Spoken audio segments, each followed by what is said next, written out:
Apalagi orang-orang yang mempunyai hajat politik, baik sebagai calon di pilkada atau legislatif. Mereka dengan serta-merta akan berangkat ke tanah suci, baik berumroh ataupun berhaji. Di samping untuk memenuhi rukun kelima sebagai seorang muslim, tetapi juga untuk mencitrakan diri sendiri sebagai muslim-muslimah yang taat. Diharapkan akan menambah simpati dari halayak calon pemilih. Ironisnya, di satu sisi mereka merebut simpati konstituen dengan ibadah, tapi mereka juga masih menebar suap money politik yang jelas-jelas dilarang agamanya demi meraih suara. A'udzubillahi min dzalik.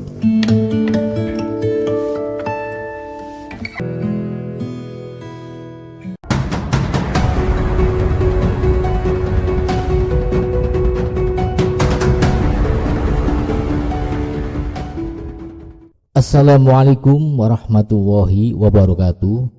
Alhamdulillahi wahdah, wassalatu wassalam ala rasulillah. Para sahabat sejak santri yang budiman, mari kita saling mendoakan semoga Allah memudahkan segala urusan kita dan melindungi kesehatan kita serta senantiasa diberikan kesejahteraan dan taufik hidayahnya. Amin ya rabbal alamin.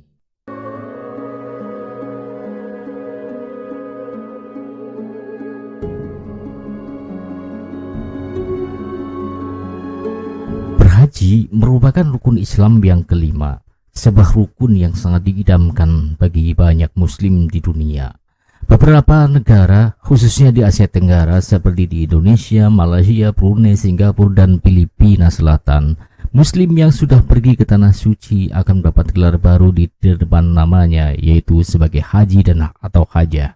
Penampilannya juga berubah. Jika sebelumnya kemana-mana tidak memakai kopiah, berubah memakai kopiah yang berwarna putih sebagai simbol identitas.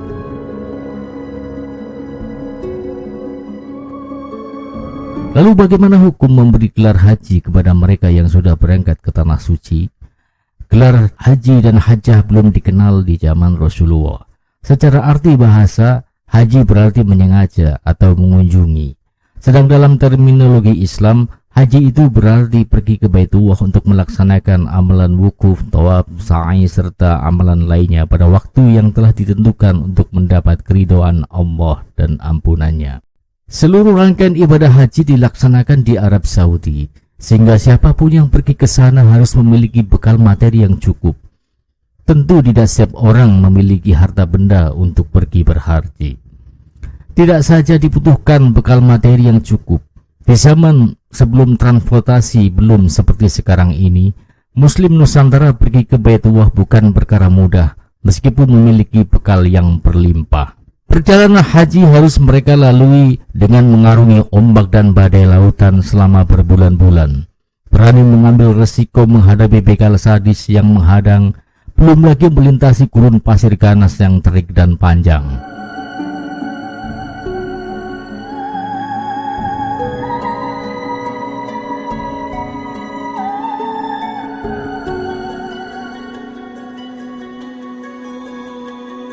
Banyak jamaah haji di zaman dulu yang tidak kembali pulang ke kampung halaman.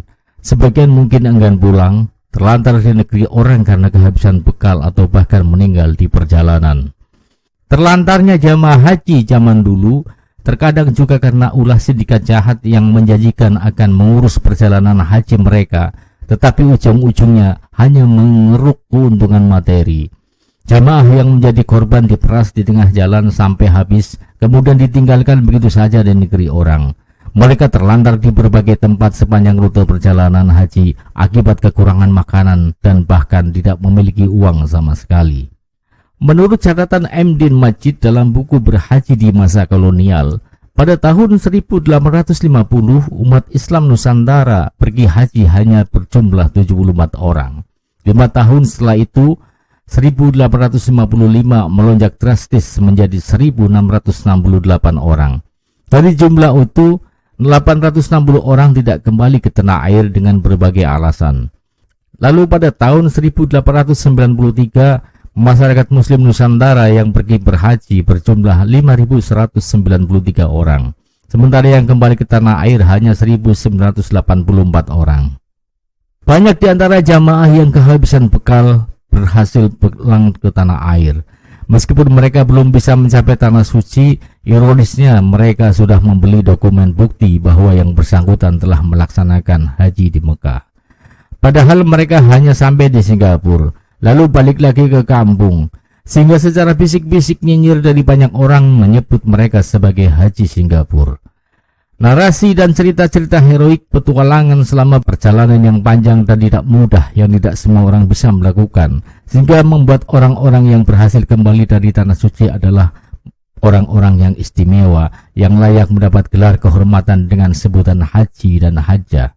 Dalam Al-Quran surat At-Taubah ayat 19, Allah memberi sebutan haji kepada mereka yang sedang menunaikan ibadah haji.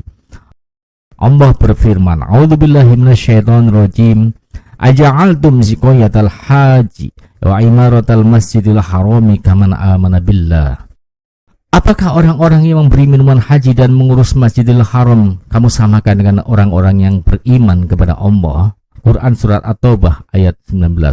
Dr. Bakar Abu Zaid mengatakan, kata haji pada ayat di atas maknanya adalah kelompok orang yang sedang melaksanakan amal haji. Sementara fenomena kata ini dijadikan sebagai gelar dalam Islam bagi orang yang telah melaksanakan ibadah haji tidak pernah dikenal di masa generasi terbaik umat Islam atau Qurun Mufadhalah.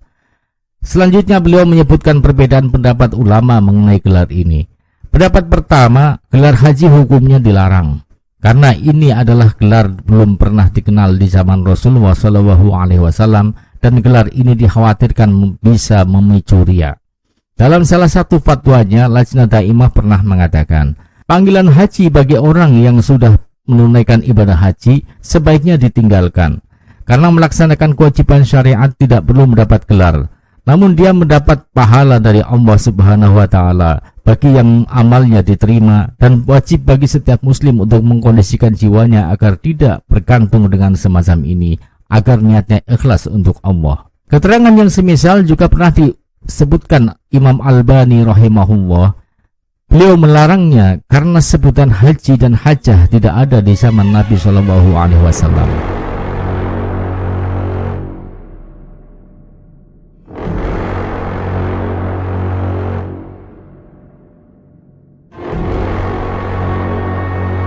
Pendapat kedua, gelar semacam ini dibolehkan terlepas dari kondisi batin jamaah haji dengan beberapa alasan.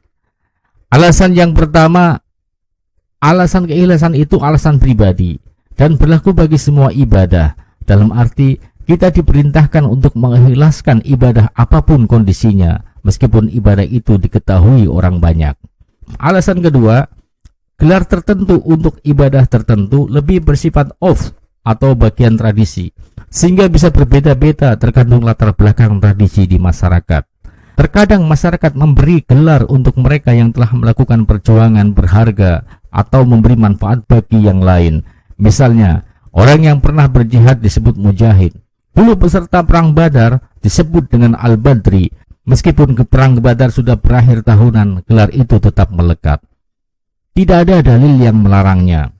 An-Nawawi mengatakan, boleh menyebut orang yang pernah berangkat haji dengan gelar haji meskipun hajinya sudah bertahun-tahun atau bahkan orangnya sudah wafat, dan hal itu tidak makruh. Terlepas dari perbedaan pandang tentang penambahan gelar bagi muslim yang sudah memenuhi rukun Islam yang kelima ini, selain gelar haji dan hajjah juga ditandai dengan kopiah putih yang selalu dikenakannya di kepala. Mayoritas masyarakat menjadikan mereka sebagai teladan dan contoh perilaku lahiriah dan batiniyah dalam kehidupan sehari-hari.